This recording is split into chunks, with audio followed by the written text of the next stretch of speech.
Please wave if you can hear me and see me. I would appreciate it if you could wave and see and indicate that you can hear and see me. We can see you, sir. Good morning po. Good Morning, sir. Morning, sir. We can see you, sir. Good morning. Well, good to see you. It's been a very, very grueling year, actually 2 years, and accentuated by the pandemic, by the typhoon, and by ceaseless investigations and bombastic exposés. Good morning, everyone. I extend special greetings to our Filipino-Chinese brothers and sisters. Happy Chinese New Year. Kong Hi Pa Choy sa inyong lahat. Sa akin, tapos na ang bagong taon ng January 1, pero tayo ay mahilig sa holiday. Kong Hi Pa Choy pa rin tayo. At I hope nakakain na kayo ng mga tikoy.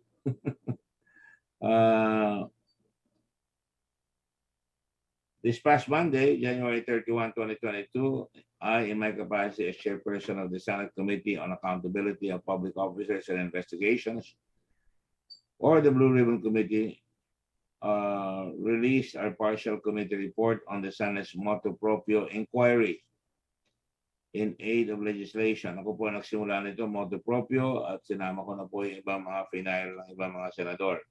Yung hinggil doon sa investigasyon ng COA at yung mga nakita nilang mga katiwalian. Ito yung 2020 Commission on Audit Report and other issues related to the budget utilization of the Department of Health, especially its expenditures in the fight against COVID-19 pandemic. Bago po lahat, para matapos ako kagad to, yung mga nurses o yung mga ating mga healthcare workers, frontliners, yan po ang inuna ko at tatapos ko kagad dyan. Nakapag-file po ako ng bill. Republic Act na po yan. Napayagan na po sila na magkaroon ng kahit paano karampot na karagdagan. Karampot dahil dapat mas malaki pero at least nabigyan sa atin sila ng konting tulong sa kanilang mga sakripisyo lalo na yung mga na-expose sa COVID kahit na wala sa ward. Yan po ay natulungan natin. So, mission accomplished insofar as the healthcare workers are concerned, insofar as this Blue Ribbon Committee hearing is concerned. And we will continue to fight for the healthcare workers because kung wala sila, giba ang ating healthcare system. Mamaya sasabihin ko sa inyo kung ano yung Republic Act na napas namin ni Senator Angara. Dali-dali kong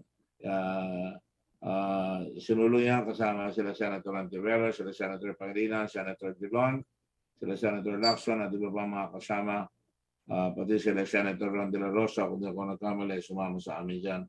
At ako'y nagpapasalamat sa kanila na ngayon ay batas na yan. The partial report is 113 pages long. In writing the partial report, kailangan maging comprehensive tayo para malinaw na malinaw sa tao at maliwanagan at maintindihan sapagkat ito ay mahalaga sapagkat alam naman po natin maraming magpokontra, gagawa ng mga opinion, gagawa ng trolls. That is part and parcel of the rough and tumble of democracy. But insofar as we are concerned, kami ang designated committee ng Senado, it is our duty to exercise legislative oversight in the pursuit of malfeasance, misfeasance, and nonfeasance in government. But above all, utang namin sa tao na hanapin at hukayin ang katotohanan para talagang maibsan ang kanilang mga sama ng loob, yung mga namatayan, yung mga nagkasakit, yung mga hindi nakapagtrabaho at kinulang. As public officials, all senators have sworn an oath, nanumpa po kami, to defend and protect the people of the Republic of the Philippines. And our work in the Senate, including the investigation on the anomalous transactions between the government through PSDBM and Pharmali Pharmaceutical Corporation, is focused on exactly that. Wala hong kulang, walang sobra. What we are doing in the Blue Ribbon Committee or have done is merely our job. Tungkulin po namin yan. Wala akong agenda kundi gawin ang trabaho at ganoon po yung aking mga kasama na tumulong sa akin siya. It is not, has never been, and never will be a personal crusade or attack on any person or entity kahit na po binabato na tayo ng masasakit na pananalita at pananakot. Ang sabi nga po ng nanay ko nung araw, pag binato ka ng tinapay, aron sa Biblia, balito ng bato, batuhin mo ng tinapay. Pero kung magkamisan, sobra ang bato, sabi ko, Mama, ibabato ko panadirya na. Pero hindi tinapay, wala po akong binato. Wala po akong panadirya. Senators are representatives of the people.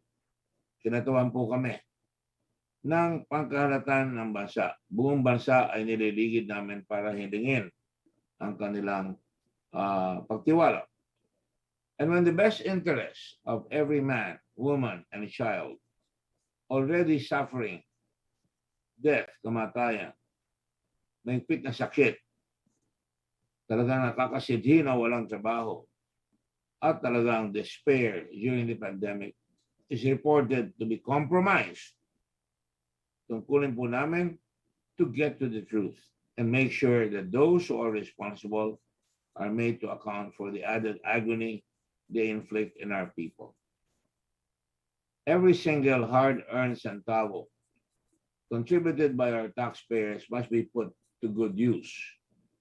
And when we find that there has been even a whiff of corruption, but in this case, umaalingasaw na corruption, we will not stand for it.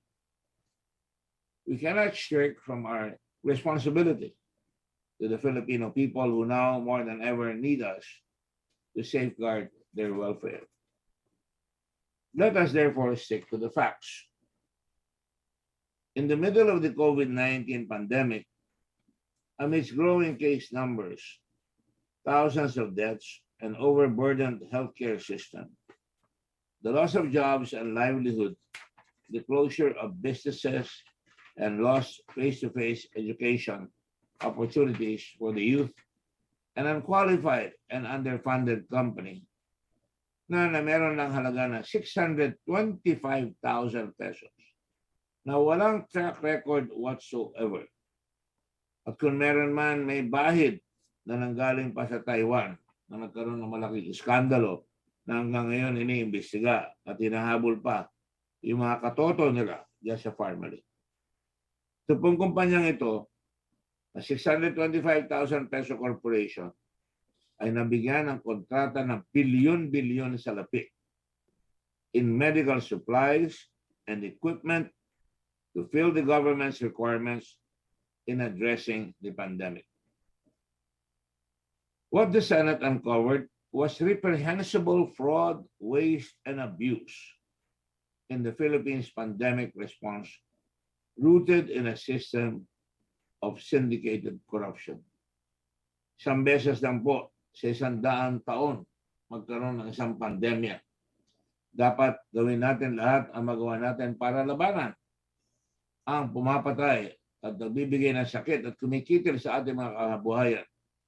Ngunit ang inatupag pa ng ilan lang naman na may mga kasama pang banyaga na galing pa sa mainland China ay sinalakay, sinalabusab, at talagang nilinggis at talagang pinagsamantalahan ang kabambayan para sila ay yayaman sa kabila ng kahirapan na dinudulot ng pandemya.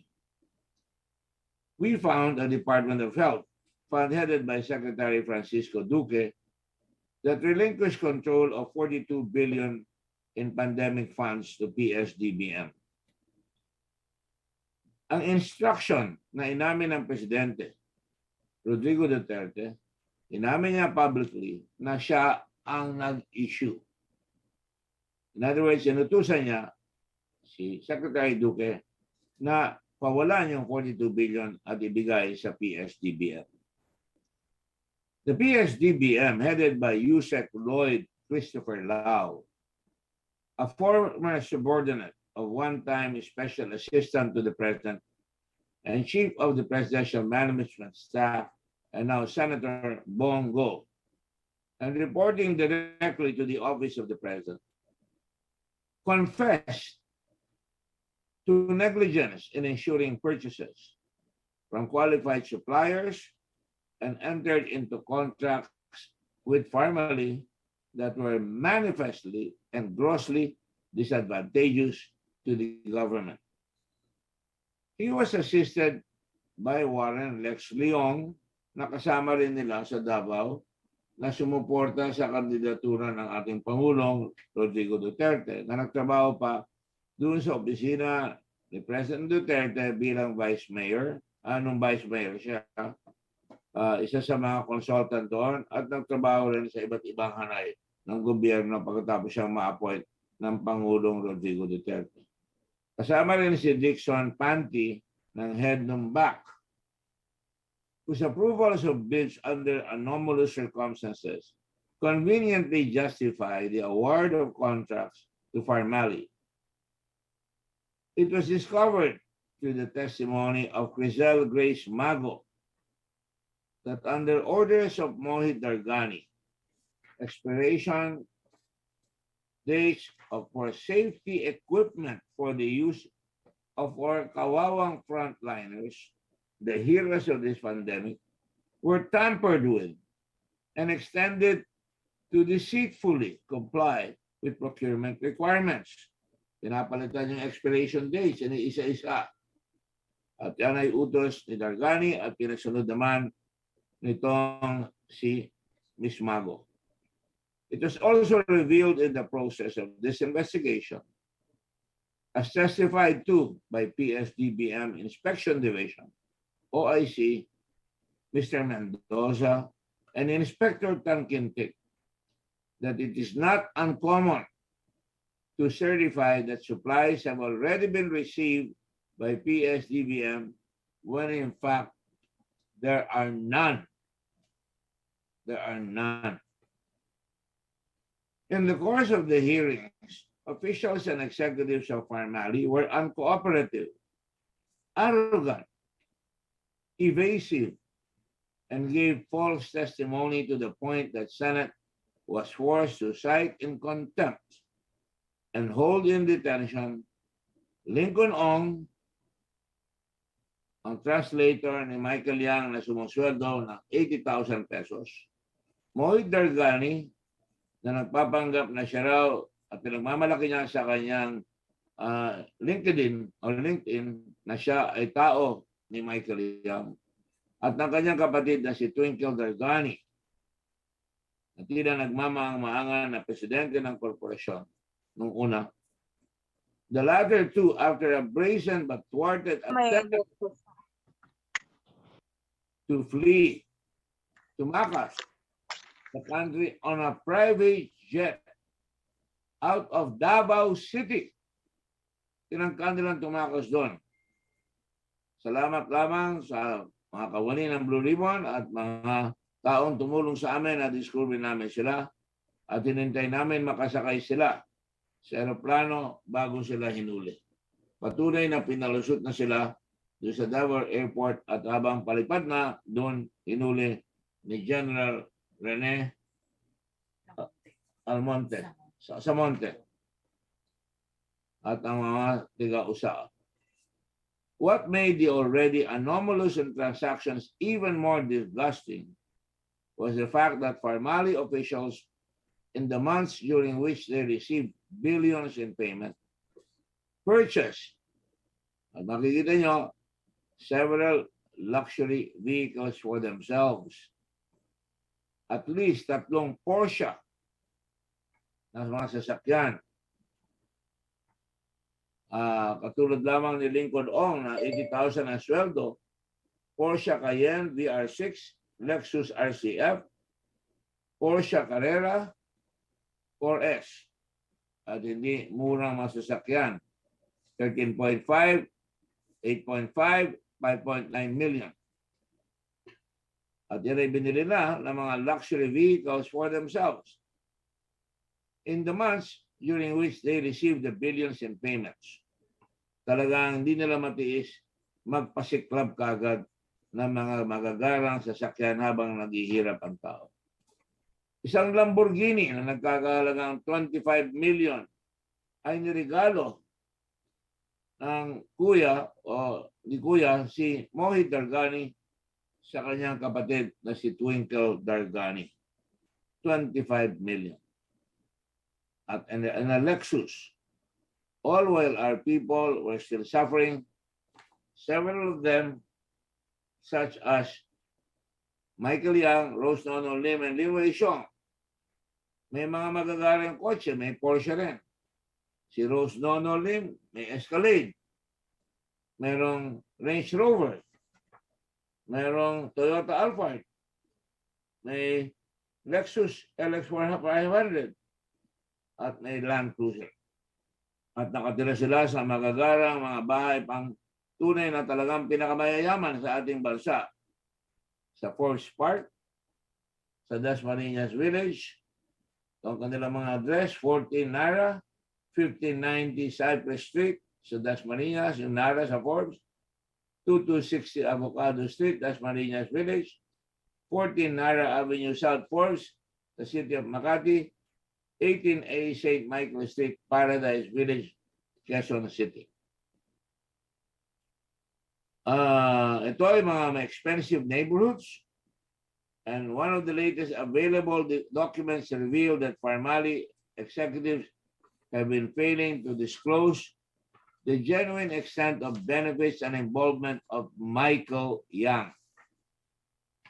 Farmali executives unanimously empowered a known Michael Yang associate. Yung nagtatagong matagal na, magmula nung nagsimula, halos 2 taon na. Si Lim Wei Xiong na lumalabas sa mga litrato nila Michael Yang, nila Lincoln Ong, ng mga Farmali at ng Pangulo ng ating bansa. Ina-appoint nila na financial manager at tinago sa amin. Hanggang makuha natin, salamat, mayroong mga tumutulong sa atin, nakuha natin itong notarized document ng Secretary Certificate na nakalagay with extraordinary corporate authority to unilaterally withdraw funds for Farmali's bank accounts kahit na kailan niya gusto. At yan ay nandito sa dokumentong hawak namin at napatunayan at dyan bumigay itong si Wang na sinabi niya at makamaya mababasa ninyo sa report na yan ay para kay Michael Yang para mabawi yung mga perong nilagay niya sa korporasyon. Sa kabila ng sinasabi niya, wala na siyang pakialam sa Farmally magmula nung pinakilala niya sa Pangulo itong mga tiga-Farmaling ito.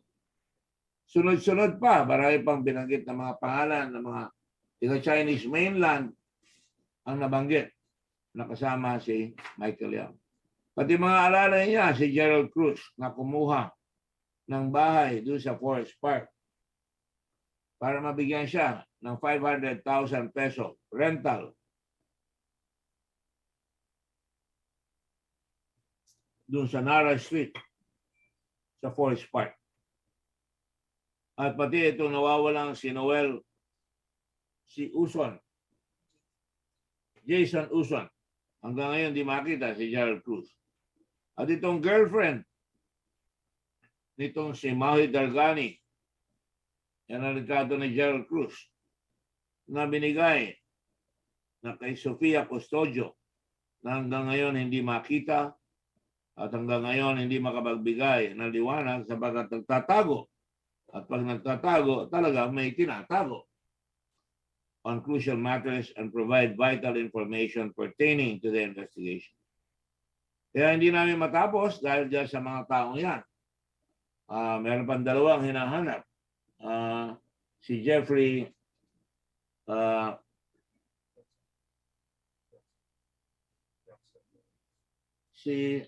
sandali, ano yan?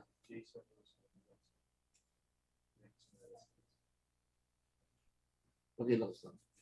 Mamaya babanggitin ko sa inyo yung mga pangalan na yan sapagkat hindi mailabas-tabas. At Dennis Malalastas. At saka itong si Jason Uson. At yan nga, si Sofia Custodio. Ilan lang yan sa mga hinahanap pa hanggang sa ngayon. At lalong-lalo na itong si Christopher Lloyd Lau na magmula nung nag-order ng Pangulo na wag attend, hindi naman na siya kasama sa kabinete, ay nagtago na at hindi na nagpakita.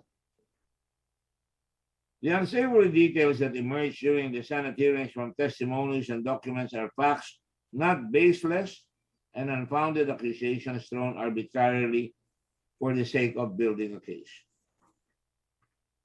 It is difficult to believe, napakahirap tanggapin, na ang Pangulong Duterte ay walang kamuang-muang sa mga nangyayari. That he was oblivious to what transpired. The financier of Farmally is his longtime friend, magmula pa noong 1999. Si Michael Young, isang mainland Chinese national who held an appointment as a presidential economic advisor at kasamang madalas nila President Duterte, nila Secretary Bongo, nila Ling Wei-xiong, at saka ng ibang mga kasama. All of the government officials who approved the transactions are or were presidential appointees, many of whom had long-standing relationships with the president, whether as an election supporter, fraternity brother, or consultant in his previously held offices, or appointed in places like presidential housing, land, urban realty board, o di kaya nahalo pa doon sa investigasyon na tinatawag na frigate na nahalo siya habang siya ay undersecretary doon sa office ng special assistant. The president as chief executive should have known what was going on under his nose. Di maaari niyang hindi malaman yan. If he did not, he surely became aware of it when the investigation was underway. But when the anomalies were brought to light in the Senate, nung lumabas sa Senado, the president, instead of getting to the bottom of the situation and punishing those responsible, ay talagang naglabas siya at nagasik siya ng lagim at dilim at pananakot at pagmumura, and threatened the Senate and the senators and erected obstacles in the course of the investigation, and committed grave abuse of power by preventing the appearance and cooperation of officials from the executive department at siningil niya ang Blue Ribbon Committee. At bago yan, alam naman po natin, talagang diniscourage siya ang tao at tinira-tira niya ang Commission on Audit. At ang sabi, huwag pakinggan. At yan pa nga, nakikita nyo, sinabi niya, let's kidnap, torture COA personnel. At hindi ko lang masabi, mababasa naman nyo na kung ano sinabi na maanghang at masakit. Hindi din nasabi ng isang pangulo niyan. Katulad ng huwag ho kayong maniwala sa mga investigasyon.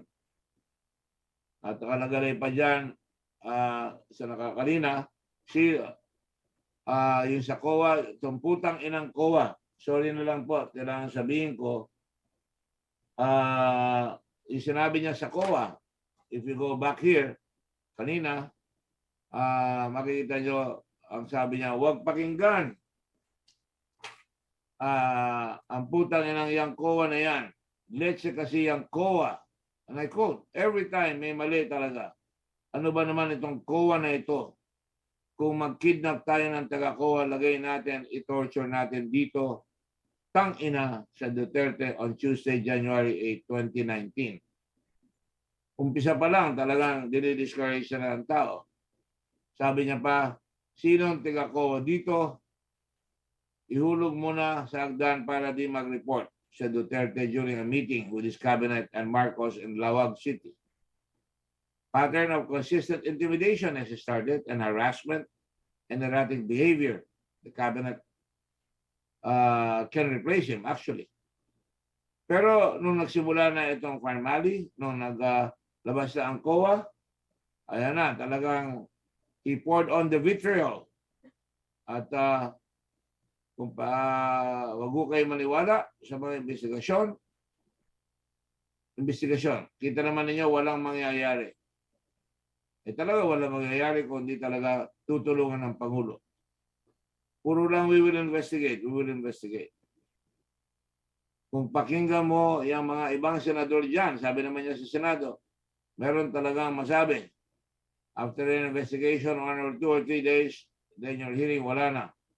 Walang rekomendasyon, walang dinidemanda, walang napreso, puro postura lang, added the President. Alam po ng bayan, hindi po nangyari yan sa Blue Ribbon. Meron tayong report at marami tayong napakulong. Pasensya na lang po, Mr. President.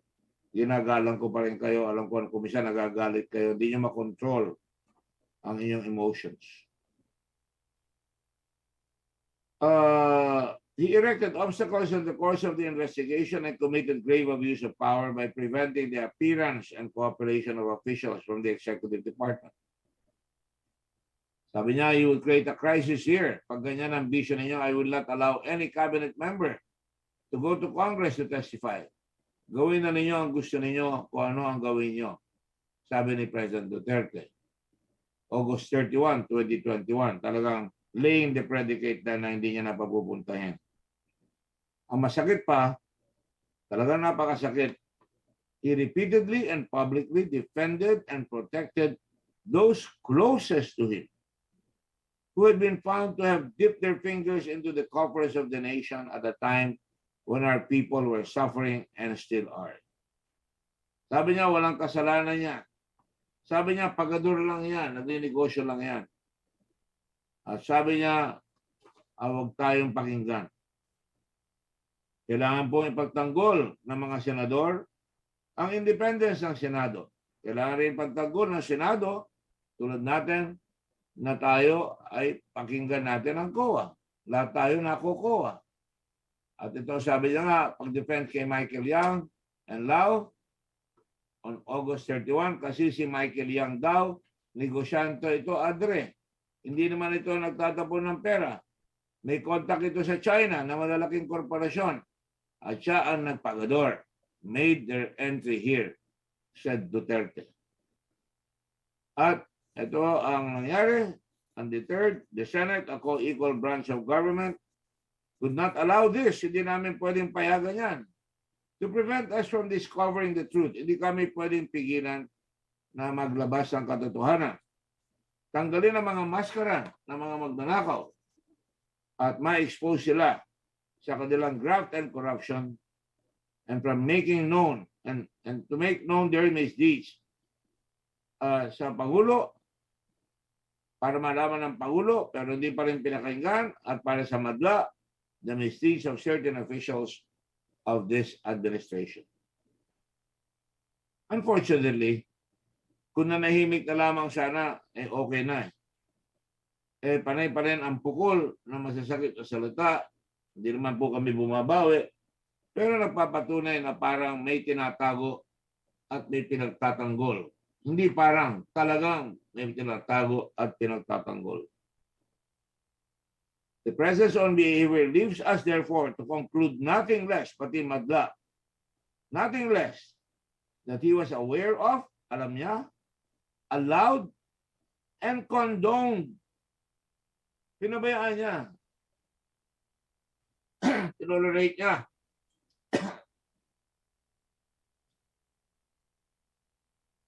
The misdeeds of his closest associates and appointees. Para bagang akala ng mga namumuno, at marami na tayong nakita sa mga nakaraan, pagka ikaw namumuno, hindi ka pwede magkamali at ikaw ay protektado ng posisyon mo. Pero lahat po ay may katapusan. Kaya yung kanyang sinasabi na hindi niya lumalabas na ang kanyang behavior ay talagang may makakapagsabi ba na hindi alam ng Pangulo kung ano nangyayari dyan? Napapaniwalaan ba ng tao na hindi nangyayari na yan? Lalo na palagi niyang pinagtatanggol, minumura ang COA, minumura ang Senado, at talagang pinipigil niyang umattend ang mga tauhan niya sa Senado, samantalang wala naman problema. Padalayan niya lang doon. Gagalangin naman at pakikinggan naman. At hindi ba sa kagustuhan ng Pangulo na mapigil ang korupsyon kung lalabas yun ay talaga matutulungan pa namin ang kanyang administrasyon. Kaya yun sa kanya mga ginawa na pagtatanggol, pagbubuska, at pagtatago, I'm sorry, the President must be held accountable. Kaya ngayong mga panahon na ito, napakahirap ng katayuan namin. Gusto ko lang sabihin sa inyo, lahat ay talagang kailangan gawin ang tungkulin para sa kapakanan ng bayan. Isa lang ang bansa natin. Itong nangyaring pandemyang ito ay marami ng kinitil, hindi lang dito sa Pilipinas, muna sa buong mundo. Pero paano tayo tutulungan kundi natin pwedeng ipakita sa buong mundo na kung may katiwalian, kaya natin iayos at parusahan yung mga nang-aalipusta at talagang nag-aabuso sa ating mga kababayan. Paano maniniwala ang tao kung ay pagtatanggol ng mga matataas yung mga kasinungalingan? At pinagtanggal yung kasinungalingan, pag pinagtanggol yung kasinungalingan, ang lalabas, mawawala ng trust o kumpiyansa ang mga tao. At pag nawala yung trust, talagang hihina lalo ang ating bansa. Hindi lang ngayon, ngunit talagang manghihina ang ating batas. At the time when our people needed their government, at the time our people were sick, at the time when some people, or many of our people were dying or have died, at the time na marami na nawawalan ng trabaho, walang pambili, nagugutom, napipilit mawalan ng dignidad at umasa na lang sa ayuda. Itong mga taong nabanggit ko na rito, nagsamantala, nangulimbat, at inaruga. They all chose to make money. And that is my preliminary statement, ladies and gentlemen. At maraming salamat. I understand Senator Pacquiao is present. I called all the other senators this morning. I did not accept any invitations to be interviewed last night. There were several, and this morning, precisely because I wanted this to be known throughout the whole press corps and the whole media corps, not in aid of re-election. I've been re-elected before. And I don't need this to be re-elected. Believe you me, it's been hard for my family. But nonetheless, this has to be done. And I thank you for your patience and compassion. Mabuhay po ang ating bansa. I will now receive your questions. And thank you, Senator Pacquiao. And before I close, I just want to thank some of our people who help us, lalo na yung accountant na si Mona Brea na talagang makakapagpatunay na yung ibang sinabi na, hindi ko na nasabi dito, pero makikita nyo doon sa report na talagang lumalabas pa na karamihan ay hindi na i-deliver yung mga binili sapagkat yan ay mga consumable. At nagpapasalamat rin ako kay General Samonte na sa kanyang usaa na mga nahuli nila yung mga katulad nila Dargani, pinagtsatsagaan nila at pati sa Pasay City Jail na inaalagaan yung mga Dargani doon. Salamat rin ako kay Dr. Tony Liachon na palaging nag-a-attend at nakakapagbigay ng kanyang mga tamang ulat at lalong-lalo na nagpapasalamat ako sa mga healthcare workers, mga doktor, nurses, mga assistants sa hospital na na-expose at saka sa mga alliance sila, mga janitors, yung mga driver ng ambulansya na talagang pinapain ang kanilang buhay, sinasakripisyo para mabuhay. Hindi para magpasasa, ngunit para magsilbi sa bayan. At nagpapasalamat po ako sa lahat ng mga sumusubaybay at nagbibigay ng encouragement sa lahat ng mga senador na naniniwala sa ginagawa namin, lahat ng mga nagbibigay ng mga impormasyon na hindi namin makukuha sapagkat sinara na ang mga opisina ng gobyerno sa amin. dito sa mga taong bayan na sumusubaybay, nagbibigay sa amin ng lakas ng loob at mga dasal upang ipaglaban ang katotohanan. Sa my fellow senators, thank you for your hard work. We may not agree altogether, but this is the time to do our duty. Let us not shirk from our responsibility. For one brief shining moment, let us go for the truth. Thank you very much, ladies and gentlemen. Mabuhay ang Pilipinas. Thank you so much, sir. The first one to ask po is Miss Celly Bueno, DWIZ. Miss Celly? Hi, sir. Good morning. Good morning, Sally. Sir, una muna, pwedeng malaman ilan na sa mga miyembro ng Blue Ribbon Committee ang pumirma doon sa inyong partial committee report? Dahil naka-lockdown tayo, tawagan lang ang nangyayari. And we have a substantial number. And this afternoon, we intend to bring it to the floor. And they said that they will support it. Okay. So sir, confident ka na makakakuha ito ng signature ng majority? Kasi na-mention nyo na hindi ka sigurado dahil kasama nga po sa inyong inirecommend na panagutin si Pangulong Duterte. Well, hindi naman habla yun eh. Hindi naman makakasangga yung, alam ko naman na ginagapang na ibang mga senador, nagdadasal lang kami. And bago kami nag-report sa inyo, nagdasal muna yung staff ko rito na huwag maagaw ng masama yung pagbibigay ng katotohanan. Naniniwala pa rin ako sa Panginoon Diyos. Sana basbasan sila. At mahirap kalaban ng Pangulo. Nakita niyo na kung gaano kahirap. Ngayon lang ako nakakita ng Pangulo na talagang hinaharang lahat ang paraan para malaman ang katotohanan. Ganun pa man, we will stand on our report. I think it is a very substantial report. 18 days pinaghirapan. Ang minority floor leader, sila Senate President, ang mga tao, even sila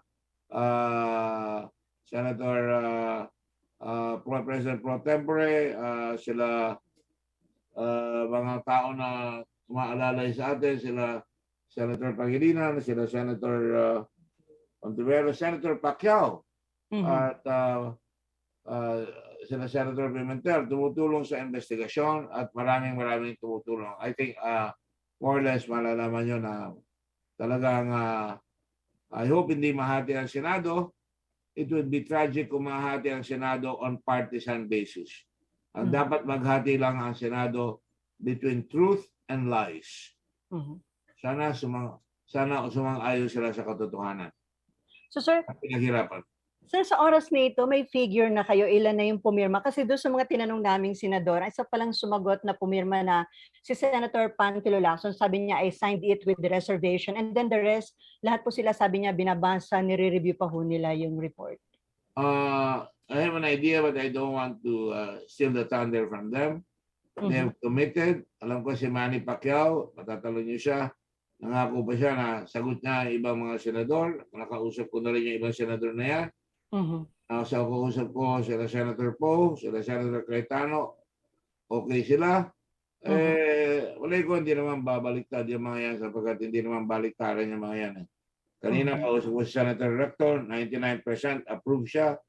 Pero like I said, lalabas yan at ang nakakatiyak naman kayo na tiyak yung mga Michael Yang dapat ma-deport kaagad yan. Kaya na yan. Yung mga Leong, itong sila Lao, dapat hulihin na kaagad. Dapat pinahuli na nga kaagad yan ng administrasyon nung lumabas na yung mga kalokohan niya. Sila Leong, na-appoint pa nga sa ombudsman eh.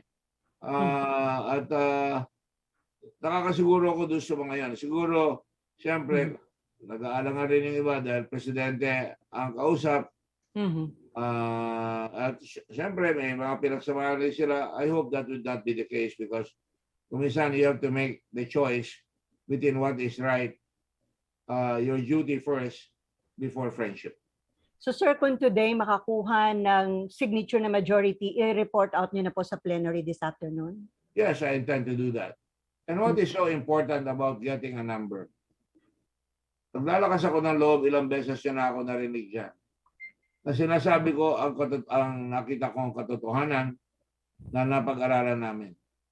Nasa sa tao yan na nakikinig at babasa nito sa isusulat ninyo, hindi kung sino ang boboto at hindi boboto, kung totoo ang sinasabi nitong report na ito. Kung may logic at talagang may pinaninindigan ang mga nakalap namin.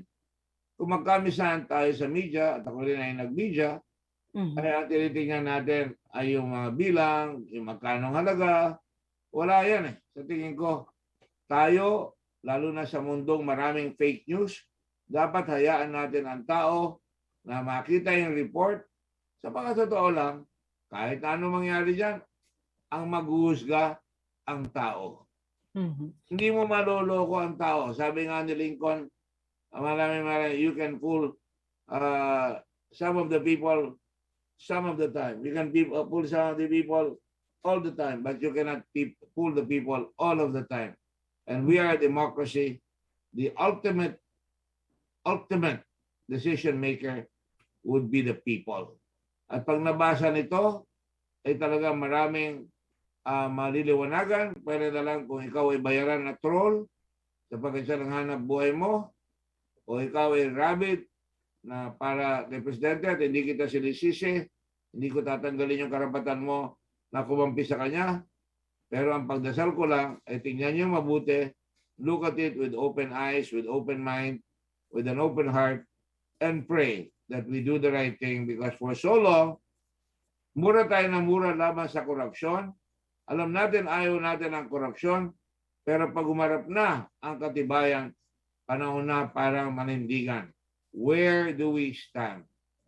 Are we there for truth, justice, and integrity? Or are we there for convenience? Huwag ka nang makialam. Huwag ka nang magsalita. Baka pag-initan ka pa. What do you think I feel? Na ako ay sinabihan na baka balang araw hindi ka senador, ang mga inabuso mo, baka yan ang mananakit sa iyo. What do you think I feel when the President says, bababuyin kita hanggang mamatay ka? How do you think my wife feels? My children feel? I think that you ought to know that we have to take a position. Every time I take a position, I pray to the Lord, dadasal ako, nabigyan ako ng wisdom, pahiraman niya ako ng wisdom niya, at yung kanyang mabuting virtues na tinuro sa akin ng mga magulang ko through Him, at yan ay dapat kong gawin. Kung ang tatay ko Pinas lang, 3 beses siya hinahabol, nanindigan pa rin siya, at 3 taon niya nagsisilbi, hanggang siya mapatay, malapit na ang kanyang anniversary, February 20. Sino ba ako para matakot? Pwede ako matakot, pero hindi ako duwag. At makakaasa kayo, kilala naman ninyo ako. Minsan nag-iisa ako, tatayo ako dyan, maninindigan ako. Kahit na doon sa bases, nanindigan ako. Kahit na doon sa Ban Marcos, nanindigan ako. Hindi ako natatakot doon sa mga nakaupo. Kapag tao lamang sila, mas takot ako sa parusa ng Panginoon. So sir, bibigyan niyo po ba ng copy nitong report ang DOJ at Ombudsman at umaasa kayo na motu proprio, iimbestigahan nila ito oras na makita po yung laman ng report? Palagi ko naman binibigyan eh. Ombudsman, Department of Justice. I'm a very respectful person. I want to make sure that the government has a chance to fix itself. If they become partisan, wala akong magagawa dyan. I have no control. But sometimes we win. Di ba? Sa Immigration Commissioner, yung dalawa. Si Robles at saka si Argusino at saka si Sombrero. Kinonvict ng Sandigan Bayan, galing ang ebidensya sa Blue Ribbon Committee na nakuha yung television footage na tinadala nila yung bag, nilagay nila sa kotse at itinakbo nila at sila ngayon ay tinamaan ng plunder. Hindi ba hanggang ngayon nakakulong pa si Taguba? Hindi ba hanggang ngayon nakakulong pa si Tatad? Pati si Jimmy Guba, na ginamit ko nga sana na secret na. Si Jack Lam, umalis na rito. Sinig-file doon na kinontempt natin, na in-expose natin doon sa smuggling sa customs. Nilagay siya doon sa Bureau of Prisons. Eh, ginawa na naman niya yung talagang binababaan niya yung tempo. tinanggal siya dahil may kasalanan siya pero hindi naman hinabol. Okay lang yun. Ganun talaga ang buhay natin dito. Tatanggap ko ba yun? Hindi. Pero kung tinatanggap ng tao ang may kasalanan, ang tao. Si Police Major Rodney Balayo, tao ni General Albayalde na binunyag ng 7 general, kapwa niya cavalier sa academy. Hindi nakapag-retire na merong parade review yung sa kaso. Na-absuelto siya ng kanyang kaklase, wala tayong magagawa. Pero si Major Baloyo, kawawa naman yung tao niya, siya ang nakakulong hanggang ngayon sa Pampanga. At ito ngayon, nakikita niyo si Mohit Dargani, nagtatangga magsinungaling, saan kukuha ng pera na $150,000 na eroplano pupunta sa Davao, tatakas ang kanyang asawa, ang kanyang kapatid at nanay, kukuha ng eroplano para sa Dubai na $150,000. Nung mausiyami yun, nakabayad sila ng $50,000, bilo nyo, para makakuha ng private plane na dalhin sa Kuala Lumpur. Nahuli ng Blue Ribbon yan. At isa pa, itong si Director General Fajardo, number 2 ng PIDEA. Hanggang ngayon di makita dahil nahuli namin sila, nakasama sila doon sa nag-smuggle ng droga at pati nga si Asierto na ngayon sinasabi si Liwei Xiong na hindi niya sinabi nung sinama ko siya doon sa investigasyon. Hinihintay kong magsabi siya doon.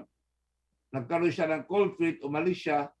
Siya mismo kasama doon sa drug investigation. Nalulungkot ako na kung sana ngayon sinasabi niya, hindi ko raw siya tinawag. Tinawag ko siya 2 beses at umalis siya nang hindi niya sabihin. Hindi ko naman pwedeng sabihin may sasabihin ito. Dapat ang magsasabi siya. Pero yung kanyang kasama, ang number 2 ng PIDEA, nahuli. Bakit hindi nuhuli ng PIDEA yung mga yan? Bakit napopromote yung iba? Yan lang ang gusto kong sabihin. Does our country work? Does our government work? We the people are the only ones that can make the government work, that can change the government if we want to. And if we don't do that, then we suffer the consequences. So last na lang po on my part. Doon ho sa recommendation na ipa-deport si Michael Yang, anong agency ang dapat umaksyon and do you think mapapa-deport siya under the Duterte administration? We must. Tinanong ko ang Department of Immigration dyan last week. Ipinapilit ko sana mapasa yung immigration bill. At tatangkayin ko pa. Pwede bang i-deport si Yang? Pwede ho. Bakit? He has been continually committing injurious acts upon our people to the point that he has become an undesirable alien. And all you need is file the necessary case in court and you don't need completion. He can now be deported right away. According to Bureau of Immigration Operations Order, SBM 2014-48, dated September 3, 2021, the Bureau of Immigration can now have foreign nationals declared as undesirable aliens who in turn can be deported even without a conviction or service of sentence. The only requirement is criminal information filed in court. Dapat ipa-deport kagad dyan. And I hope President Duterte para mapakita naman niya na meron pang siyang natitirang prinsipyo ay mapa-deport niya kagad yan si Leong. Si Wei Leong Xiong nandun sa Dubai, hindi na dumabalik. At yung mga taong iba, yung hinahanap natin, nandun na. Kaya naging partial tuloy ito, pero tutuloyan pa natin yan hanggang sa June 30. Itong eleksyon sapagkat bago matapos, pag natapos ang eleksyon. Pero si Michael Yang, pwede na siyang i-deport kaagad. Yan si Lau, pwede na siyang hulihin kaagad ng NBI. Tataka ko, ba't hindi hinuhuli? May admission na negligent siya. May nakita na namin, approve na namin na hindi niya sinunod yung procurement law. Nakita na natin na walang maipakita itong Parmali kung saan dinala yung pera. Walang maipakita kung saan galing ang pera. Na maaaring may money laundering. Pagalawin natin ang money laundering law. Pagalawin natin ang bank secrecy law. Pwedeng habulin yan. Kung gusto, maraming paraan. Kung ayaw, Maraming dahilan. maraming dahilan. At kung hindi gagawin yun, kawawa naman yung mga mahihirap. Huwag kayong sunod ng sunod, mga kababayan. Hindi ito drama. Hindi ito sinehan. Ito ay tunay na nangyayari sa ating buhay na hamon sa bawat katauhan ng bawat Pilipino. Thank you, sir. Next to ask question po si Paulo Romero. Salamat, sir. Thank Sir, you. good morning. Sir, good morning, sir. Good morning, Paulo. Sir, can the Senate, the plenary, adopt a partial report? Yes, of course, it can. Okay, Senate, sir. Senate is an absolute body that can do, so long as it is within the rules. Katulad ni Senator Chris, meron siyang recommendation, inabot, nailabas niya. Yung nga lang, hindi na pasunod. Ako rin, may recommendation ako sa Vaksha na usyame, pero kinuha kong chairman's report dahil nagkaroon ng technicality. But the point is, ako ang inantasan. Paulo, alam naman nyo, hindi ko hiningi ang Blue Ribbon. 2 beses na ako nagsilbi bilang Blue Ribbon. I never asked. Senator Pimentel knows that. The Senate President before knows that I never asked for a committee. Sa akin binigay, dahil ako na abogado, at malakas raw ang loob ko, ewan ko kung totoo yun. Pero ginagawa ko ang tungkulin ko, mahaba nga ako mag-hearing para talaga, I don't want to be unfair. Sir, Kaya sir, dapat, yung nire-report namin, pakinggan naman yun dahil ginamit namin, inaksaya ba namin ng oras ng tao? Hindi naman. Marami naman nakinig, marami naman umaayon, marami naman sinasabing tama yung ginagawa namin, dapat aksyonan.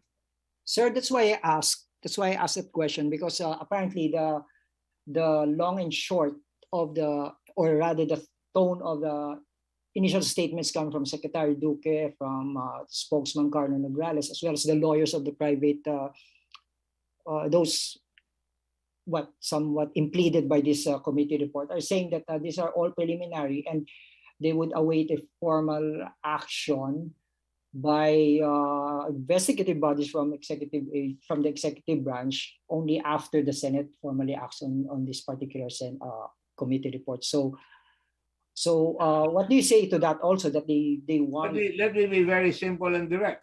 I'm a lawyer. Nakikita ko ginagawa nung pangdiling lang dyan sa pagnanakaw dyan sa formally, sa gobyerno. Any citizen can go to the ombudsman. The ombudsman can take action on his own, motu proprio, and they have every right to file a case. Kaya lang naging Blue Ribbon ito, kasi ang Blue Ribbon, mga senador yan, mas makakatawag at mas mabilis makakuha ng ebidensya. Nakikita nyo naman, mabilis tayo makakalap ng ebidensya. Pag tinawag mo, lumalabas. Pero lang kung pipigilin. In fact, hinihintay pa namin yung sa BIR, hinihintay pa namin yung sa Customs report, hindi pa kumpleto. Pinagdadasal ko, sana maibigay. Alam ko magagaling naman ang mga tao yan. Pero siyempre, pagkakalaban nyo ang siyang namumuno at makakasama niya yung nakataya, aba, are we going to go to technicals and stop investigating people? Are they going to hide behind the fact na madali sila magsalita na tayo ay ganyan lamang na kailangan dumaan tayo doon sa Senado? The Senate, I can do that motu proprio. That's what I did. Motu proprio. Hindi ko kailangan magpaalam sa Senado. Ito nakita ko yung masamang nangyayari. Inimbestiga ko. Maraming senador na lumabas. Maraming nangyaring explosion. Tapos, ano sasabihin nila? Maghihintay sila. Yan ang sinasabi ng mga taong dinidelay ang katarungan. Kung talagang wala kayong kasalanan, harapin nyo na ngayon. Pumunta na kayo, haharap kayo sa NBI. Sumumpa na kayo. At para sa ganun, magkaalaman na kung ano nasasabi. Bakit kami ipapadefense nyo? Kayo ang gumawa niyan. Kayo ang humarap. Ba't ako maghihintay sa inyo? Ba't maghihintay ang NBI? Ba't naghihintay ang DOJ? Nakita naman nyo, pagka-friendly forum, yung ilang mga kaibigan naman natin, hindi naman lahat, sasabihin, hindi sila guilty. Malinaw naman na eh. Pati yung kay Mago, kinuha si Mago, wala namang pinipilit kay Mago. Pagdating doon, pinilit ka.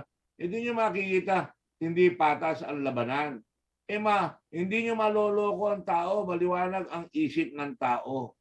So kailangan, tuluyan na natin. Bakit ba we take every opinion? I will say something that Clint Eastwood say, and forgive me for saying this. Every person is opinions are like assholes. Every person has one of them. Thank you. Sir, that's sir, can even just in the event that the Senate would not be able to adopt this report, would you still forward the same to the DOJ or to the Office of Ombudsman? I always do that anyway. I mean, regardless of whether it's adopted or not. I always do that anyway. Why will I think of not being adopted? Even the president, Senate president is for it. I talked with him last weekend. Labas mo na, Dick, sabi niya gano'n. Naghihintay na ang tao dyan. Sabik na ang tao dyan. Okay. Sir, you mentioned in the report that some cases should be filed against the president as soon as he steps down. How would that go about? What cases, what example, what charges you think should be filed against him? Well, actually, sa totoo lang, the ombudsman can conduct an investigation even of the president. And when he finds that there is grounds to file a case against him, he can file a case against not against any court, but in the lower house for impeachment. So there is no blanket rule that the president cannot be charged. He can be charged by the ombudsman, but there is no more time. Inabot na tayo ng ganito. So pagtapos itong Congress, he will be an ordinary citizen, and like other people who committed crimes in this country, the long arm of the law will eventually catch up with whoever is guilty. Yan ang mangyayari. Sir, but do you have in mind any specific charge that could be filed against him? Because I think your report... I think it's in the document, Paulo. Basahin mo na lang. Betrayal of public trust. Dinilineate ko na nga non-pieces na nga yung nakita mo na yung taong nilagay mo, ikaw ang naglagay, mali pala yung nilagay mo, dapat tinanggal mo kagad. Okay. Pagka nagbibigay ng walang di mo sinusunod yung ang lalaking pera, bilyon-bilyon, di ka ba magugulat? Bilyon-bilyon, ginagawa nila. Isang tao na hindi hinalal ng bayan, nasa isang madaling na kwarto sila ni Leong, at sila ang nagdi-decide kung ilang bilyon ang ibibigay sa isang korporasyon na hawak ng isang mainland Chinese. Hindi ka ba gagalaw doon? Palayo, Paulo, ikaw gagalaw ka eh. Sir, last question. Well, anyway, sir, you think those people who are detained will be, when do you think they will be, if ever they will be released? If they testify, we will call them, even during the campaign. I'm still a senator. We're still senators until June 30. And if they testify, fine. They don't testify, they will be there until June 30 by force of law. Sir, sorry, final question. When do you think the complete or any addition to this partial report will be coming out? When we get all these people, even beyond the term of the senators or my term or wherever it is, pag nahuli na natin yung iba pa dyan, maraming pang lalabas dyan. Maraming nalalaman si Uson. Yung mga, ang dami-daming building na ginawa nila. Ang dami-daming corporations. Halong kalamay na. Presidente si Rose Nono, Corporate Secretary si Gerald Cruz. Ang dami nila. Magkakasama sila.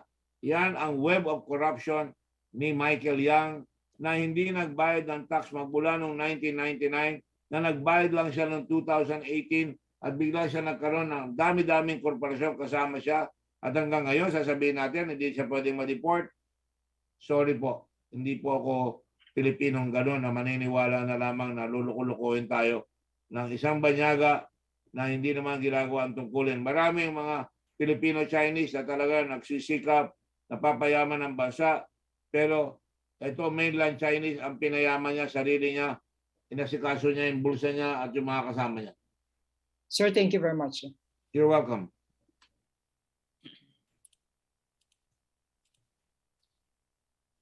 Hi, sir. Mean po from TV5. Hi, man. How are you? Hi sir, I'm good po. Sir, medyo konti in relation lang po to Paolo's question. Sir, sabi niyo kasi doon sa inyong committee report, tama po. However, at some point after his term of office, charges must be considered against President Rodrigo Duterte and so on and so forth.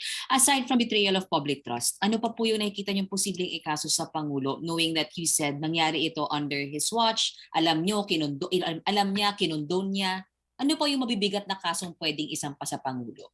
After his term. Kasama nila doon sa recital ng betrayal of public trust. Meron siyang inciting to sedition. Di ba? Huwag kayong pumunta dyan. Huwag kayong maniwala dyan. That is inciting to sedition. Inexcusable negligence of duty. Dapat, bakit mo nilagay si Michael Yang? Alam mong Chinese citizen yan. Ilalagay mo sa corridor of power? Makakapakinig doon sa gagawin natin sa West Philippine Sea. Although hindi kasama dito yan, ha? Pero makakabulong siya kung, uy, may pagkakataon tayo, boss. Magkakaroon ng pandemic, sigurado, bibili ng marami yan. Makakagawa tayo ng pera dyan. Ang daming pwedeng ipasok ni Michael Yang. Pinapasok mo yung ahas doon sa poultry. Yan ang nangyari dyan, eh. Pangalawa, breach of official duty by malfeasance or misfeasance. Yung mga coach niya against BRC and senators, violation niya nung oath niya na to respect the Constitution, that there are branches of the Constitution like the Senate na dapat galangin, wag mong harangin, o yung COA, pagtanggol mo ang COA. Then yung COA nag-iimbestiga yan. Kung may discrepancy, papaliwanag yan. Pagkatapos itong tinatawag natin memo. Naku, napakabigat nun. Ang dami ng decision dyan. Yung memo ni uniutos niya sa aking kaibigan na si Secretary Bingbo Medialdea na wag umaten ang mga yan. Nang pumunta yung mga cabinet niya doon sa tinatawag ng hearing. Pagkatapos marami pa. Ba't tinanggal niya? Itong cronyism, ano ba, di ba yan ang mga sinasabi natin ng araw? Michael Yang, ang dami. Yung formally, nakikita mo na yung bilyon-bilyon sa isang kumpanya lang binibigay nung bata mong Silaw at saka Silyong. Tapos meron talagang conspiracy. Meron silang clean-up butter. Pagkatapos yung mayari lahat yan, Lau, umalis ka na dyan. Nayari mo na yung 9 billion, umalis ka na. Mag-apply ka sa ombudsman. Natakot siya dahil medyo may ligalig doon, umalis siya. Ang nilagay nila yung number 2 ni Lau, si Leong. Siya nilagay. Siyempre, pag nilagay mo yan, paano ngayon yan? Pagka nagkakaso, akong bahala sa inyo. Akong bantay ninyo. Meron pang isang ipapasok sa Davao. Kasama rin sa Davao. Kaya kung minsan mahirap yung panay Davao ng Davao, ang nilalagay. Marami naman magagaling sa Davao. Pero wag naman yung mga kaibigan lang ng presidente sa Davao sapagkat pati mga matitinong mga tiga Davao nasasaktan sa ginagawa ng ilang salbaheng ilan lang naman ng mga tiga Davao. Okay. Sir, pasensya na po, hindi ko lang po masyadong narinig.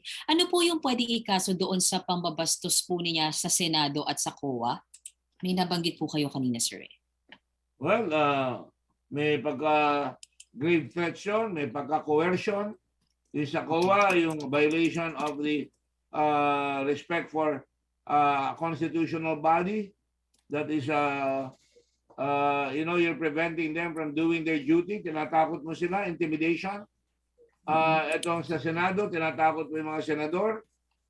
Panglalait, sedition yun eh. Ang tawag doon, sedition eh. Preventing a lawfully government constituted body from preventing their lawful duty. Sir, last na po from my part.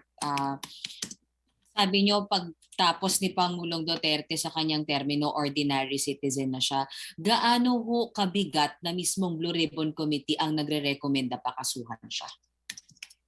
Hindi ko naintindihan, I'm sorry.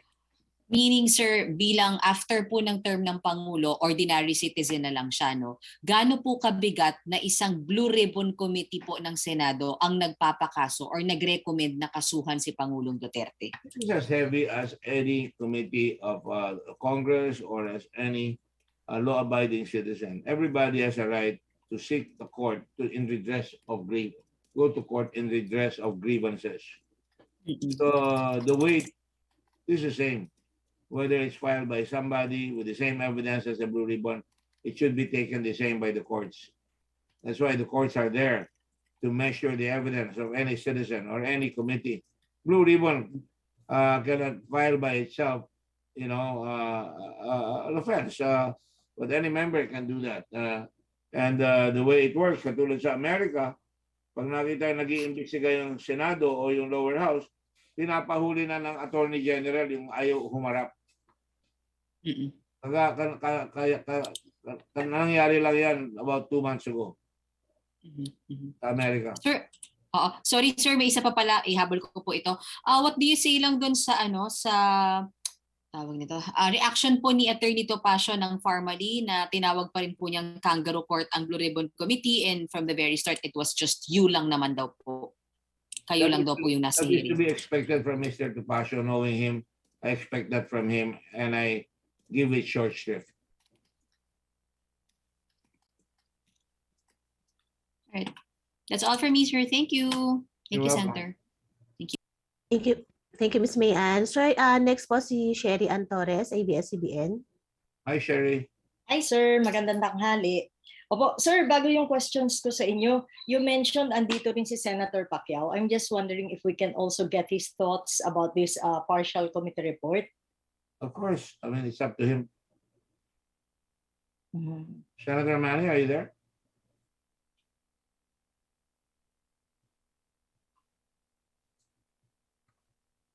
He's not yet there yata, sir. Is he there?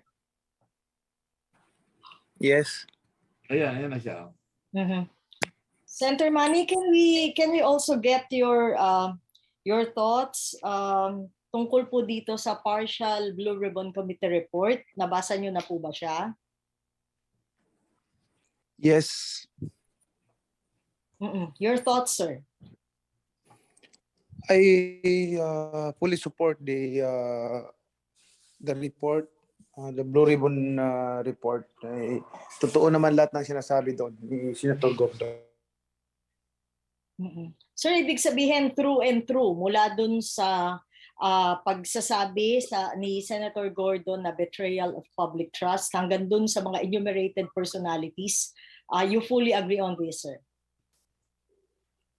Lahat naman yan ay dumaan sa investigation. Hindi lang naman isang beses na sa pag-iimbestiga, hearing, lahat at yan ang naging resulta ng investigasyon at dapat respetuhin at igalang ng lahat.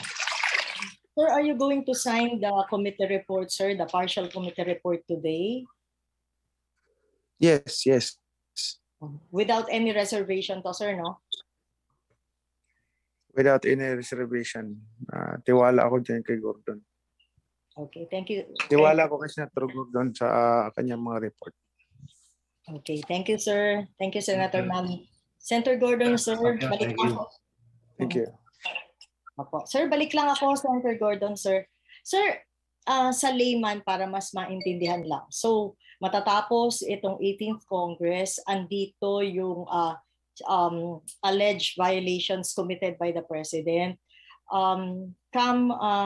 Sa next Congress, sir, do you or any of the groups who presented their observations in the previous hearings, meron bang plano to file the appropriate charges against Duterte, sir? The proper thing to do is expect, and I think he's an honorable man, he's going to be under heavy pressure, si Secretary Guevara, or this Justice of the Ombudsman, si Yes, sir. Justice Sammy Martirez, no? Yes, sir. I know them to be good men and a good character. It would be up to them, and I would not put pressure on them.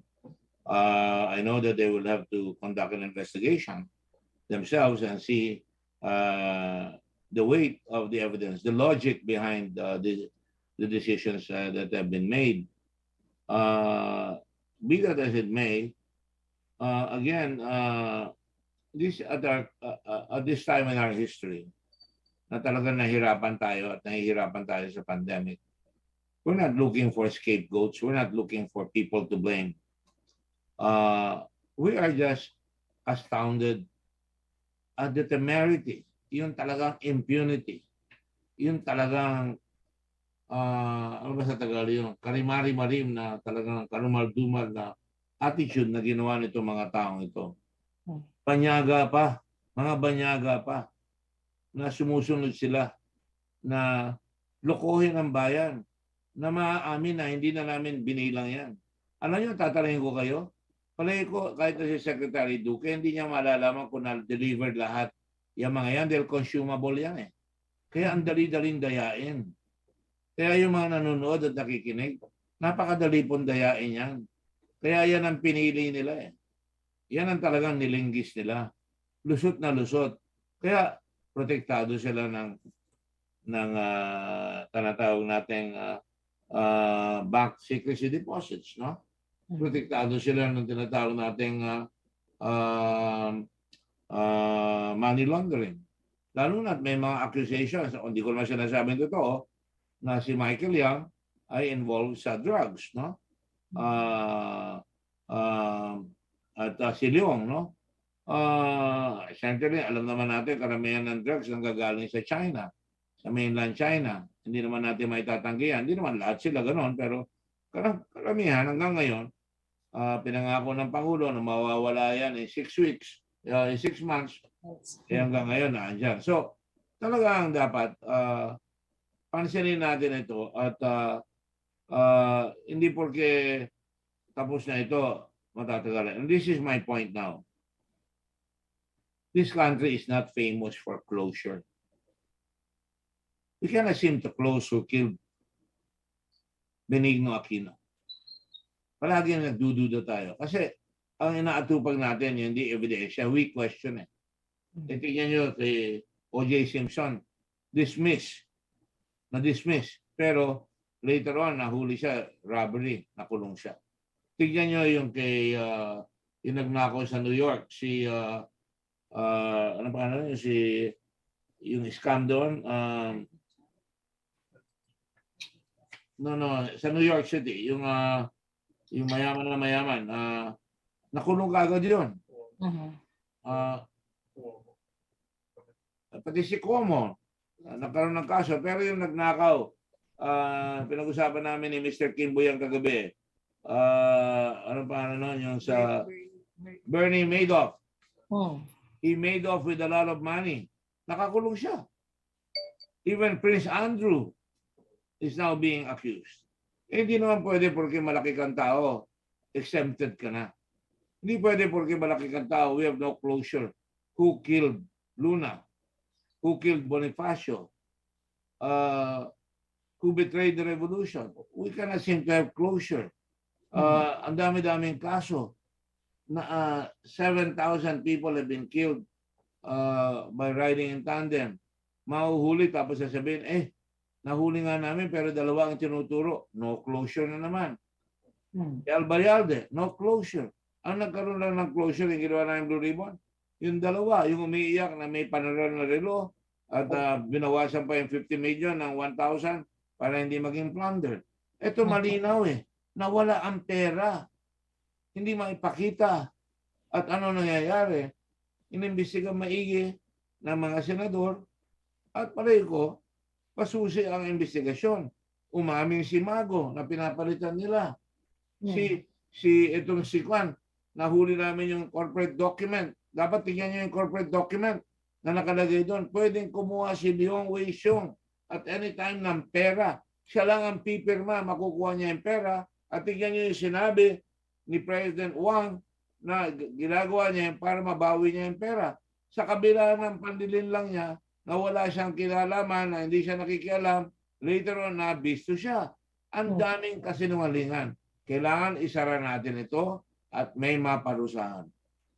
Sir, if you have your way, would you like to see Mr. Duterte behind bars and other personalities that you've mentioned? I will leave that to the courts because I will taint my finding by saying that. I am not biased. I have nothing against him personally. After all, we were both mayors. And alam nyo, the court should be the one to say who is guilty and who should go behind bars. Yung marami yan, mga sinasabi, oh, patayin nyo yan. Di ba? Pag sinabing patayin, pinapatay. Mali yan eh. Mali talaga yan eh. Kaya marami namamatay na narinig lang doon sa boss, patayin, papatayin na. O shoot to kill. Alam nyo, bawal yan. O di kaya pipinturahan yung bahay na sasabihin, ito, drug pusher ang nakatira rito. Di ba? Ayan. O di kaya naman, ipaparada yung tao na nakalagay, mga drug pusher, ipaparada sa bayan. Yan ay kabawasan ng karapatang pantao yan. Hindi dapat natin pinapatulan yan. Kaya ako, ginawa ko ang tungkulin ko, wala kayo narinig sa akin, narinig ko, he may be charged with betrayal of public trust. Idinilinate ko yan. The court will now, the fiscals, the judges will now put it together. Ito, bawat sinabing ito, meron ba tayong ebidensya? Itong ebidensya nila, may papel, meron testigo. Yan, lalabas ngayon yan. And so be it, kung ano mangyayari. But I'm pretty sure we have very, very strong evidence beyond reasonable doubt. That's all I can say. Oo, sir, sorry for clarification lang. So itong recommendations na to, automatically, sabi nyo nga, yung copy have been submitted to the Ombudsman, to the DOJ, and then nasa kanila na yung bola. No, we're submitting to them. I don't have the evidence. I instructed it to be sent to everyone. No? And you know, at this time, tingnan niyo, I sent it to all media stations all over the world. You know why? Because I want them to say that there is a rule of law. There is a balance here. Somebody makes a mistake. Somebody will find a way to find charges and therefore mapagkakatiwalaan pa yung bayan na yan. Lalo na kung may mangyayari dyan. Kung wala mangyari, pagtatawanan na naman tayo. Huwag na kayo maniwala dyan. Moro-moro lahat yan. O mali, I withdraw that. Mali yan. Hindi tama yung moro-moro. Lukuhan lang yan, kasong yan. Hindi totoo yan. So ito, pinapakita ko, transparency, in the interest of transparency. Makita nila that the laws are working, the Senate is working, and they can read it if they want to. And they can see that the system is still working here in spite of intimidation, in spite of threats, we're still doing it.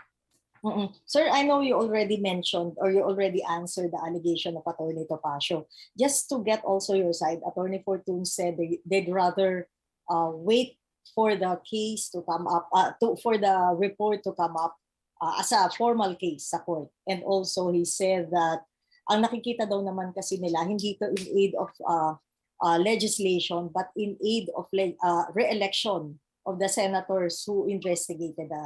You're welcome to say that. I'm happy they're saying that. Thank you for reminding the people that I'm up for re-election, but I'm not using this for re-election. Sorry. Maybe you should try running yourself. Maybe you might win. Perhaps you will lose because you are siding against the wrong people, with the wrong people. All I'm saying to you is this is the way it is. In my previous life as Blue Ribbon, I came out with a report. And it happens. And I know Mr. Topacio, pinaparecommend niya pa sa akin yung asawa niya maging justice ng Court of Appeals sa Supreme Court kung di ako nagkakamali. And you know, he will do anything to worm himself his way into people with influence. I'm sorry, that's the way he is and I accept him the way he is. Wala tayong magagawa. Ganyan talaga siya eh. Eh siya naman si Attorney Juan, you know, we're all lawyers. We're all lawyers, you know. You can always I remember the late Justice Garchutrena, who was a very good friend of mine, a very principled justice of this Bayan, when I decided to take up law because my father was assassinated. Why are you taking law? Because my father was assassinated. Dick, you can always hire a lawyer. You're smart. You can get richer faster than being a lawyer. But I said, I have to know the law. And you know what? Sabi niya sa akin, you can always buy a lawyer. That's why I was asking him to explain, why do you talk with the lawyer of the persons who killed my father? That's the way lawyers are.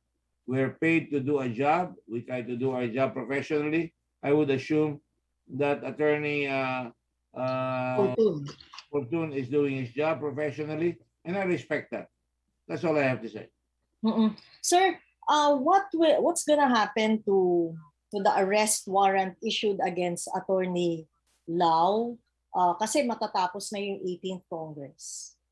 Well, I still trust the NBI. I still trust the police. Kung ako ang police, I would test it. Pag hinuli niya at pinarusahan yung NBI, merong mahuhuli dyan. Lau must be arrested. Siya ang nagbigay. Itanong mo na lang sa bata, ibibigay mo ba ito magsusupply sa iyo ng bilyon-bilyon? Hindi naman manggagaling kung saan yung supply na isusupply sa kanila na 9 billion. Ang kapital lang 625,000 pesos. Common sense na lang yan. Naku naman. Talagang pinipilit naman natin na talagang maling-mali yan na tama pa yung gagawin niya. I'm sorry. Talagang dapat huliin niya sila. Sir, ano yun? Clarification lang. Yung validity niya will last just during the 18th Congress. Same with the... There is no prescription. He can be charged and there will be the prescription will count only when he is charged. His arrest warrant, sir. There is no arrest. The arrest is to attend the Congress.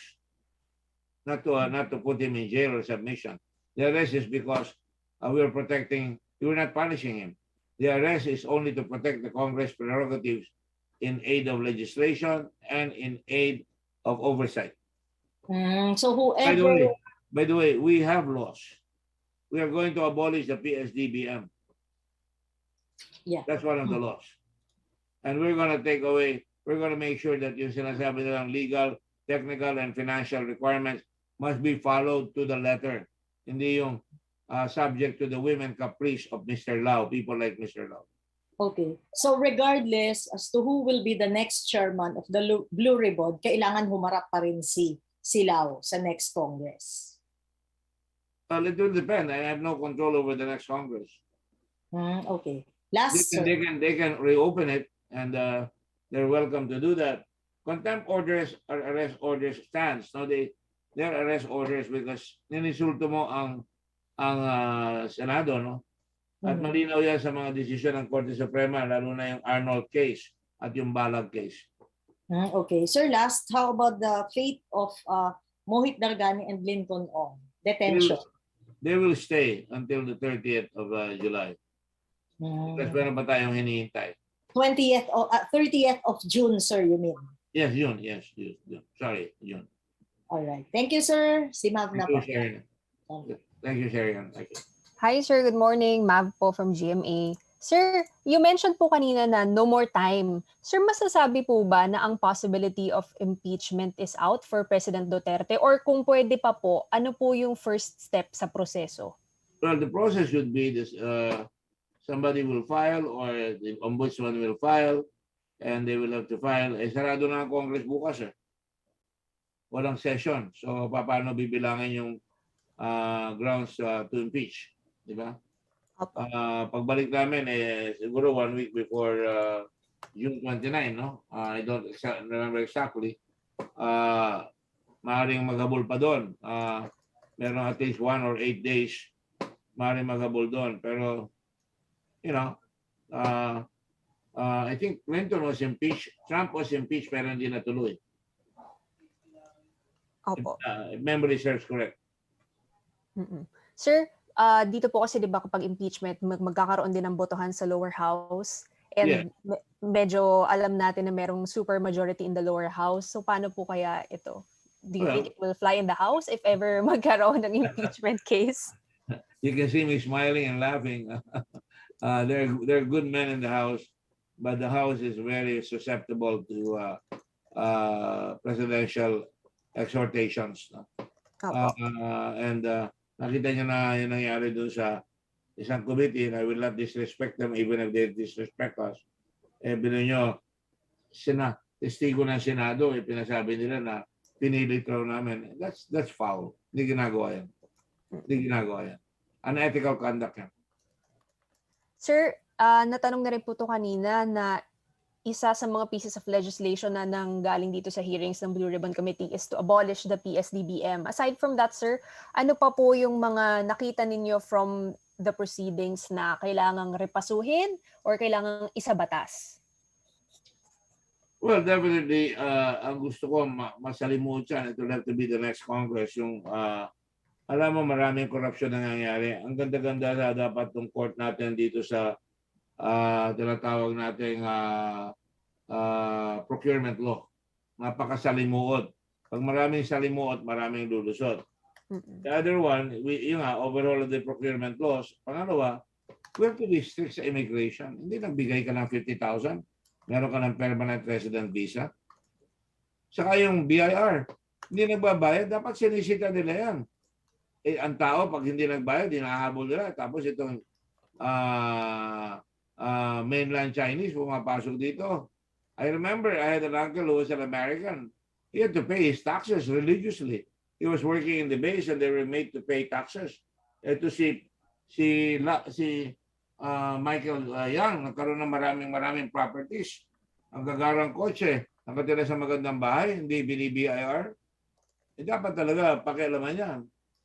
At kailangan bigyan ng tools and technologies ang BIR sa BI. Saka yung mga kotse pumapasok na yan. Yan ba na-check yan? Ang dami-daming kotse na may Porsche. Meron mga, meron sa civil code, ostentatious display of wealth during times of suffering. That can be there could be civil liability for that, right? Nakikita nyo, saan galing ang pera nitong si Mohit na bibigyan niya ng regalo yung kanyang kapatid tapos hindi pa siya magbabayad ng value added tax.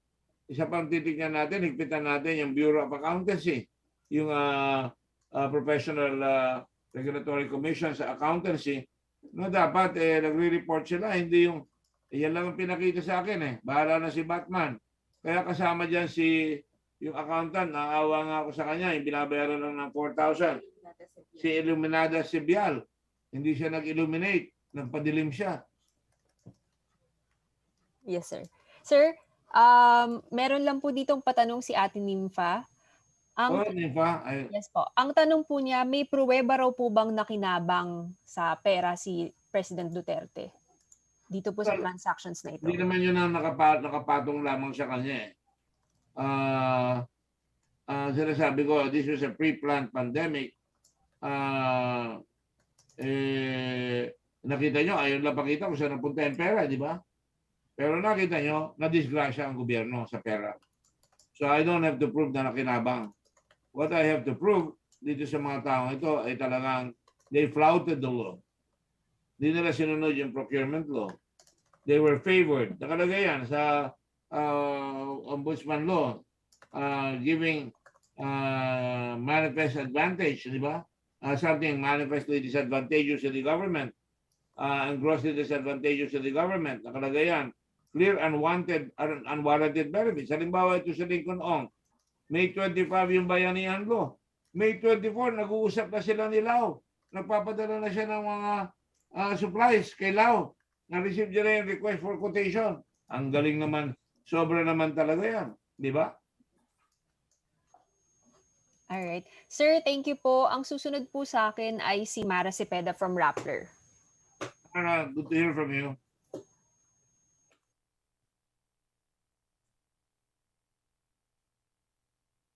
Yes, Mara.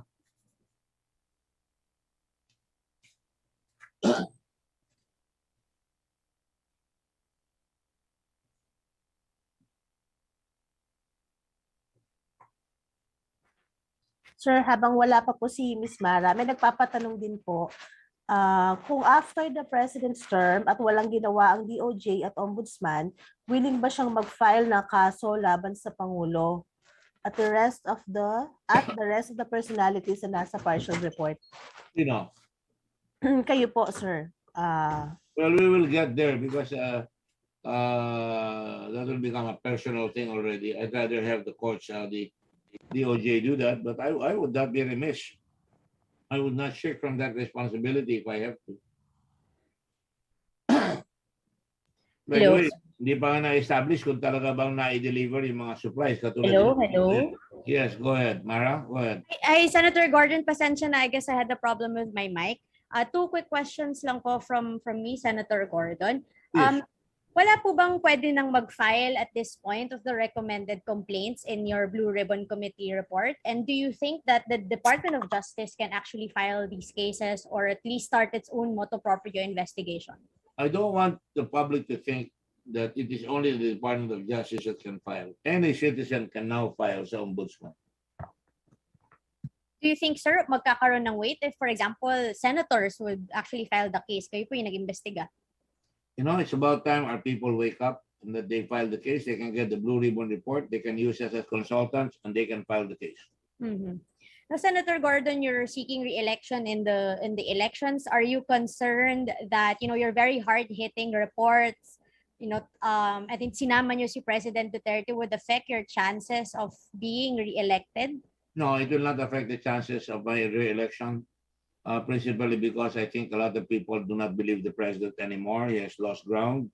Nakita niya, bumaba na siya. And I think my record will speak for itself. I don't run on the basis of formality. I run on the basis of my long-standing record, all the way from the Constitutional Convention, all the way from my being mayor, one of the better mayors, if you will, in the country, if I may say so. All the way from Subic, resuscitating Subic from Pinatubo, and the withdrawal of bases, resuscitating tourism, and making it one of the engines of growth of the country. My record in the Senate, and certainly my 54 years of experience in the Red Cross, where we have built 151,000 houses. I'm going to Bicol. When I go to Bicol, we're inaugurating 164 houses that we've finished. When I go to Mindanao, we've done about 70 houses in Mindanao in the earthquake. And in Typhoon Tisoy, another 50 houses in Mindoro. And I can go anywhere in the country, especially right now in Odette. And I don't do it for politics' sake. I do it every day. I can show you pictures of my entire life, even when I was young, doing Red Cross work. I'm not worried about that. People should run on the basis of their record and not on the basis of their money or on their empty promises. Senator Gordon, may question po na pinapatanong si Hannah Borday of GMA News Online. May problem daw po kasi sa mic niya. I'll just read out her question. She wants to get your reaction to the statement of Congressman Aglipay that the Senate Blue Ribbon report, and I quote, walang evidence to support the charges. Congressman Aglipay said daw po that Michael Yang is not liable for any crime. He's just a financier and lending money is not a crime, and President Duterte crime daw is appointing these officials in DBM and associating with Michael Yang. So essentially, your House counterpart is discrediting your findings, sir. I will not have a fight with Mr. Aglipay. I think he's very young, and I think he's going to have to learn to do his homework. I really just have to say that, of course, he will say that. He is a member of the committee that exonerated Michael Yang. Kung di niya nakikita, hindi nagbabayad ng tax si Michael Yang, then either mahirap imulat ang mata ng taong nagbubulag-bulagan. Mahirap makinig ang taong nagbibingi-bingihan at mahirap gisingin ang taong nagtutulog-tulugan. And besides, I know his father. I respect his father. I'm not going to tangle with him. I think he will have to learn. I think he'll have to learn to be a better legislator than that. Thank you. Thank you po, Senator Gordon. Sir, pahabol lang ako, sir, si She. Yes, please go ahead, Che. Opo. Sir, just for clarification, what will prompt you for you to file the case against the president or the other personalities stated in your report? I've done my work, Che. Let others do their work. And now others will do their work. Well, if everybody will join me in a class suit, fine. Because if I have to argue my case in court, I will do that. But the point is, why are you looking at me? Haven't I done enough? I think I've done enough. I think the court that convicted Argosino, the court still keeps people I have called to task in jail. Do I have to arrest this guy Fajardo who's been hiding for a long time? You know, when my father died, I'll tell you my life story. When my father died, I was in Procter & Gamble in Brand. That was the best job in the world for any graduate. I had to quit that. I went to law school, and every Department of Justice secretary I got to meet because I would lobby. Ask them, bakit hindi nasosolve yung mga kaso ng pumatay sa tatay ko? I say that in behalf of young Lance Mendoza, whose father was shot on December 31 by an assassin riding in tandem, riding in a motorcycle. And wala na. Ano siya ngayon? He will have to be a lawyer. Or I say that in behalf of the son of Judge Rosales, who is now a lawyer, became a lawyer because his father was assassinated on his way to work. To my mind, this country has to work, and people have got to say, what hurts one hurts us all. We are all hurt by this. It's time that all of us step up on the plate. Huwag yung ituro lamang yung iba. Kung ganyan tayo, talaga walang mangyayari. Pag sinugod tayo ng banyaga, o ikaw na muna, huwag na muna ako, ikaw na muna, ganun ba ang mangyayari? No, we all have to follow our conscience and we have to do it. If you ask me to lead, I will lead. But you have to come out and support. There are many young lawyers in UP, many young lawyers in Ateneo, many young lawyers in FEU, many young lawyers in the University of in Cebu and many other places. They should try this and do it. In my life, I have many cases that have been filed against me. What if nobody files, sir? Well, that will show our definition as a country. I think some people will file. Okay.